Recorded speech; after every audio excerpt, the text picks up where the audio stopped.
Hello बच्चों, let's read this question. Question says that which of the following statement about the sulfate of alkali metals are correct? Alkali metals क्या होते हैं? Alkali metals होते हैं lithium, sodium, potassium, rubidium, caesium. इनके sulphate के बारे में बात चल रही है और इनके सल्फेट के बारे में कुछ स्टेटमेंट दे रखे हैं। पूछा गया है कि कौन सा स्टेटमेंट सही है और कौन सा गलत। ठीक है, हमें सही वाले चूज करने हैं। तो पहला स्टेटमेंट है कि except Li2SO4 all sulphate of other alkali metals are soluble in water. ये बिल्कुल सही स्टेटमेंट है बिकॉज Li2SO4 में Li2SO4 की जो लेटिस एंथैल्पी होती है, Le लिख रहा हूं, लेटिस एंथैल्पी जो होती है वो बहुत ज़्यादा होती है, वो बहुत ज़्यादा होती है।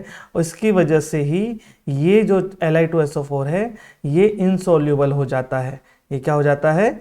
इनसोल्यूबल हो जाता है। ओके, तो इसलिए all other alkali metal sulphates are soluble, otherwise Li2SO4 is insoluble. Okay, now second option is all sulphate salts of alkali metals except lithium sulphate forms Lm।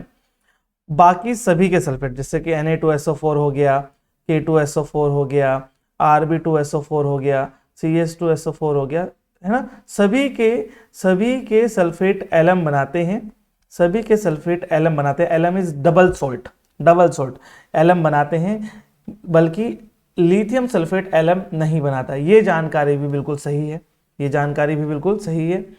Now option third, all sulphate salts of alkali metals except lithium sulphate do not decompose at high temperature. जैसे कि मैंने कहा कि Li2SO4 की lettuce enthalpy बहुत ज्यादा है, ये थर्मली स्टेबल है। थर्मली स्टेबल का मतलब होता है it will not decompose upon heating.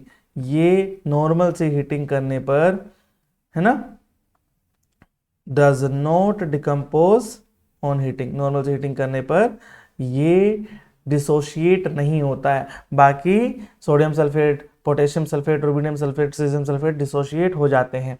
तो कौन सा स्टेटमेंट सही है भाई? तीन ऑप्शन पढ़े, तीनों के तीनों स्टेटमेंट सही है, यानी कि option D, all of the above. तो final answer is option D. Hope you understood it well.